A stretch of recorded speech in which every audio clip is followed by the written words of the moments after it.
Hello everyone, कैसे आप सभी लोग। I hope you all are doing great. मैं तो हूँ एकदम बढ़िया। आज हम स्टार्ट करने वाले हैं अपने क्लास 10th का मैथ का एक नया chapter 9 some application of trigonometry. Trigonometry हम खत्म कर चुके हैं। हमने ट्रिग्नोमेट्री में सारे A to Z कॉन्सेप्ट सीख लिए, क्या करते हैं क्या नहीं करते। लेकिन इस वाले लेक्चर, ये वाला जो चैप्टर है, इसमें हम आपको सिर्फ 3 चीजें याद रखनी है। क्या मैंने आपको बताया था? पंडित बद्री प्रसाद हर हर बोले। ये वाला जो पहली वाली रो होती है किसके लिए होती है? ये होती है साइन के लिए। दूसरी वाली जो रो होती है b/h, ये होती है cos के लिए। और तीसरी वाली किसके लिए होती है? tan के लिए। और इन्हीं का रेसिप्रोकल क्या होता है? साइन का रेसिप्रोकल क्या होता है? कोसेक। तो साइन का क्या है? p/h। और cos का क्या हो जाएगा? कोसेक का क्या हो जाएगा?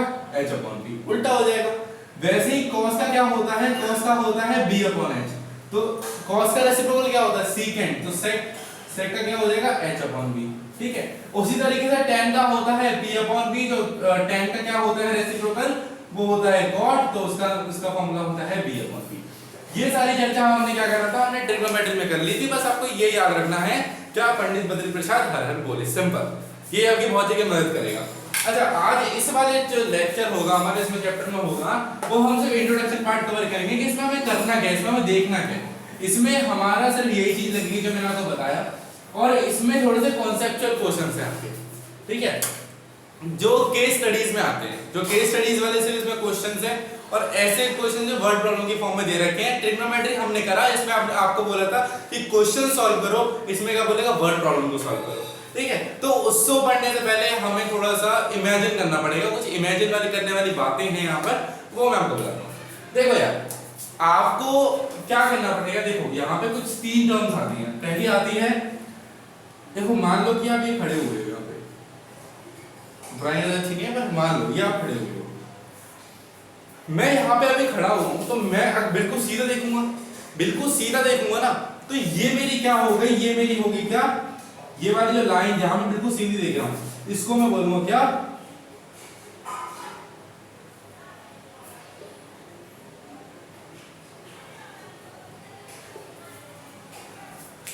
एक सेकंड।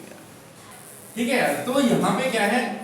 हॉरिजॉन्टल लाइन क्या होती है? देखो जैसे मैं भी यहाँ पे खड़ा हूँ सीधा, तो मेरी जो हॉरिजॉन्टल लाइन है वो ये है, जो मेरे बिल्कुल आंखों से बिल्कुल सामने से जा रही है। ठीक है। अब मैं चाहे ऊपर देख रहा हूँ चाहे नीचे देख रहा हूँ, लेकिन मेरी वो क्या होगी? मेरी हॉरिजॉन्टल लाइन बिल्कुल सीधी, ये जो मेरी आंखों से बिल्कुल निकलते हुए सीधी जा रही है। ठीक है। लेकिन मुझे क्या करना है? यहाँ पे कोई ऑब्जेक्ट है, मान लो मेरी यहाँ पे काइट उड़ रही है। ये मैं कर रहा हूँ, काइट उड़ा रहा हूँ। ठीक है। ये काइट उड़ रही है यहाँ पे, और मैं इसको क्या देख रहा हूं? मैं इसको देख रहा हूं, मैं इसको ऑब्जर्व कर रहा हूं, मतलब मैं इसको देख रहा हूं।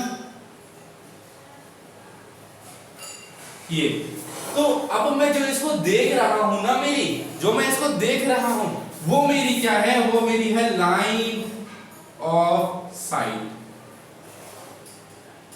ये फिर से लिख देता हूं, मैं सही से लिखा मैंने। ये है लाइन ऑफ साइट, मतलब जिस चीज को मैं देख रहा हूं उस वाली लाइन। जैसे मानो मैं यहाँ पे, देखो हॉरिजॉन्टल और लाइन ऑफ साइड है, प्लीज उसमें वो मत होना, कंफ्यूज मत होना। देखो मानो कि इस वाले मार्कर को मुझे यहाँ देखना है। अब मैं इसको ऐसे देखूंगा, मतलब आंखें ऊपर करके देख रहा हूँ इसको मैं। ठीक है। जैसे तो यहाँ पे देख रहा हूँ, मुझे इसको देखना है, लेकिन मेरी हॉरिजॉन्टल लाइन क्या है? वो चाहे मैं ऊपर देख रहा हूँ चाहे नीचे देख रहा हूँ, हॉरिजॉन्टल लाइन कभी नहीं बदलेगी। अब मुझे इधर देखना है इसको। ठीक है। तो हॉरिजॉन्टल लाइन क्या है मेरी? जो बिल्कुल आंखों के सामने से जा रही है, मेरी जो बिल्कुल आंखें हैं मेरी, जो बिल्कुल उसके सामने जो लाइन होगी उसको मैं क्या बोलूंगा? हॉरिजॉन्टल लाइन बोलूंगा। लेकिन लाइन ऑफ साइट क्या होती है? मान लो मुझे किसी ऑब्जेक्ट को देखना है, तो मैंने ऊपर रख दिया, अब मुझे इस ऑब्जेक्ट को देखना है, तो मेरी जो आंखें होंगी वो इसको देखेंगी। तो ये वाली जो लाइन जा रही है मेरी आंखों से, तो ये मेरी कौन सी होगी? लाइन ऑफ साइट होगी। कौन सी होगी?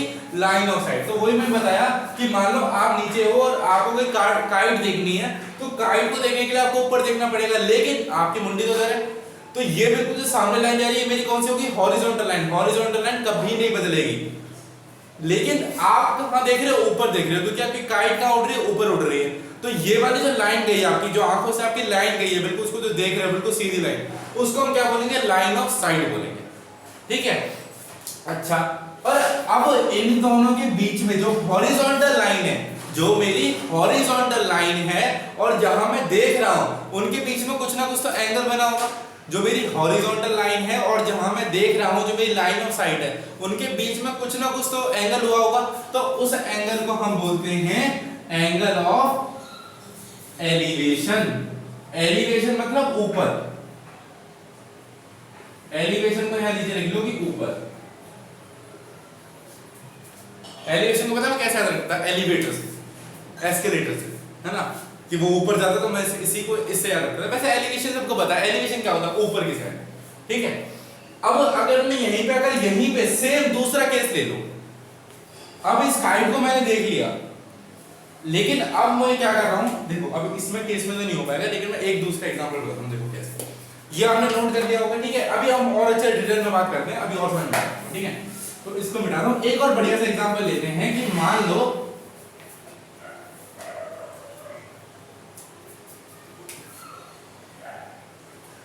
एक बिल्डिंग है, ये बिल्डिंग है, ठीक है, इसके ऊपर रेलिंग लगी हुई है, ठीक है, घर बनाया था अच्छा सा, ये दरवाजा, ठीक है। और यहां पे क्या खड़ा है? कोई बंदा खड़ा है, ठीक है, या फिर डैशलेस खड़ा है, खड़ी है, खड़ा है, कुछ भी ले सकते हो, ठीक है। आप यहां पे खड़े हुए हो, ठीक है। अब आपको कहां देखना है? इधर नीचे देखना है। इससे पहला वाला जो केस था हम उसमें कहां देख रहे थे? हम उसको काइट, मतलब काइट को देख रहे थे, वो काइट कहां पे थी? ऊपर थी, तो हम उसको ऊपर देख रहे थे।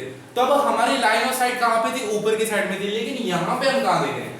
आपको ये आपको नीचे देखना है, तो ये वाली जो लाइन जाएगी, अभी नीचे लाइन बनेगी ना, आपको ऊपर छोड़ने देख रहे हो, आप तो नीचे देख रहे हो, नीचे देख रहे हो, ठीक है। और आपकी हॉरिजॉन्टल लाइन क्या होगी? हॉरिजॉन्टल लाइन होती है जो बिल्कुल सीधी जा रही है। ये मेरी क्या है? हॉरिजॉन्टल लाइन है।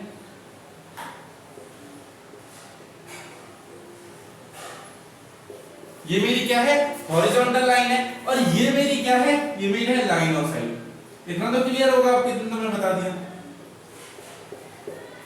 एक हो गई मेरी हॉरिजॉन्टल लाइन। हॉरिजॉन्टल लाइन कभी नहीं बदलेगी, जहां आप खड़े हो बिल्कुल उसके सीधी लाइन में खींच दो, वो मेरी क्या होगी? हॉरिजॉन्टल लाइन होगी, ठीक है। अब ये मत करना कि उधर मुंह देख रहा हो आपने, इधर हॉरिजॉन्टल खींच देना, नहीं। अभी आपको देखना है वो बंदा कहां पे खड़ा हुआ है, इधर कंफ्यूजन मत लो। जो आप इनको सामने देख रहे हो हॉरिजॉन्टल लाइन है, और नीचे देख रहे हो वो मेरी क्या होगी? लाइन ऑफ साइट होगी। अब हॉरिजॉन्टल लाइन और लाइन ऑफ साइट के बीच में कुछ ना कुछ तो एंगल होगा, कुछ ना कुछ तो एंगल होगा। तो ये वाला जो एंगल होगा, now this angle is known as angle of depression. Depression ये लिख लो हमेशा क्या? नीचे, नीचे हो गया, कुछ भी लिख सकते हो, ठीक है। तो अभी तक हमने मोटा मोटा दो बात करी। क्या बात करी हमने? अच्छा, इसी में मैं एक और केस बना दूं, इसी में मैं एक और केस बना लेता हूं। इसको हटा देता हूं यहां से। एक यहां पे काइट उड़ रही है, यहां पे क्या उड़ रही है? काइट उड़ रही है। मैं इसको भी ऑब्जर्व कर रहा हूं, इसको भी ऑब्जर्व कर रहा हूं। आप अपने डैश को भी ऑब्जर्व कर रहे हो, और आप अपने इसको कर रहे हो, काइट को भी ऑब्जर्व कर रहे हो। तो अब बताओ, ये आप ऊपर देख रहे हो, हॉरिजॉन्टल लाइन ये है, ये वाला कौन सा हो जाएगा? ये हो जाएगा क्या? आपका एंगल ऑफ एलिवेशन। एलिवेशन मतलब जब भी आप ऊपर देखो, और एंगल ऑफ डिप्रेशन कब बनेगा? जब आप नीचे देखोगे। और लाइन ऑफ साइट आपकी देखनी चाहिए, ये वाली मेरी क्या होगी? ये मेरी क्या होगी? लाइन ऑफ साइट होगी। क्लियर होगा? पक्का? बहुत बढ़िया, बहुत बढ़िया, ठीक है। तो यहां तक हमारी चर्चा ये हुई कि अभी तक हमने क्या पढ़ा? हमने अभी तक तीन चीजें पढ़ी, हमने क्या क्या पढ़ा? एक काम करो, इसका स्क्रीनशॉट ले लो, अगर तुम्हें देखना हो अच्छे से, तुम्हें क्लियर हो रहा हो तो इसका स्क्रीनशॉट ले लो, सबसे बढ़िया, ठीक है। तो अभी तक हमने क्या पढ़ा? हमने मोटी मोटी क्या चीजें पढ़ी? पहली हमने देखी क्या? Line of site. नहीं, सबसे पहले हमने देखा था हॉरिजॉन्टल। क्या देखा हमने? अरे बालकों, पहले हमने क्या देखी? हॉरिजॉन्टल। अरे यार, हॉरिजॉन्टल लाइन देखी हमने पहले। ये दूसरा हमने देखा लाइन ऑफ साइट। क्या देखा? लाइन ऑफ साइड देखा। तीसरा हमने देखा एंगल ऑफ एलिवेशन। एलिवेशन में क्या होता है? और एक होता है हमारा क्या? Angle of depression. और क्या रहेगा? और कुछ रह गया क्या? अच्छा, एंगल ऑफ एलिवेशन मतलब ऊपर लिखा था हमने, और एंगल ऑफ डिप्रेशन मतलब नीचे, नीचे नीचे, ठीक, बहुत बढ़िया।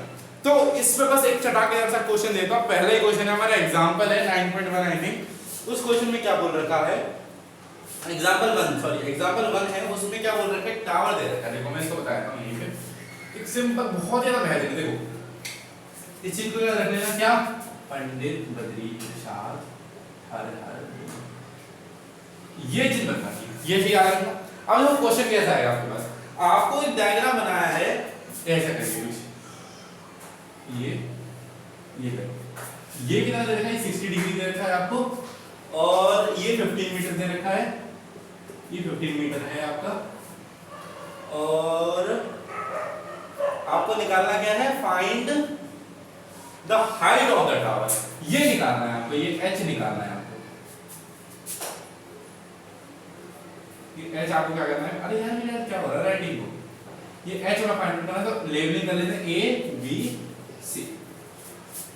अच्छा अब एक दिमाग लगाओ, ये 90 है, ये तो 90 ऑब्वियसली, ये हमें थीटा दे रखा है, ये थीटा दे रखा है।